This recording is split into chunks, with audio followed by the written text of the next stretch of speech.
Hello guys! Welcome back sa aking channel. Today, turuan ko kayong gumawa ng apple soup. Ito ay Chinese style. So, ang gagamitin lang naman natin ay mansanas.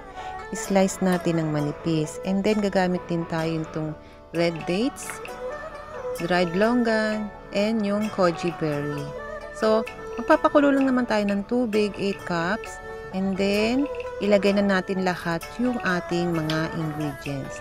So, madali lang ito guys. After 25 minutes na pakuluan, medium heat, is okay na siya.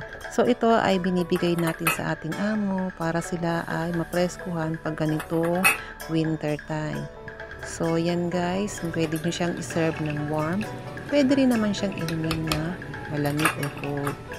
So, guys, try nyo na ito. Marami kayong mansana sa bahay. At sure, matutuwa yung ating amo. So guys, share ko sa inyo. Sana gawin nyo sa bahay. I hope nagustuhan nyo yung ating video. Ganyan. Try na natin siya.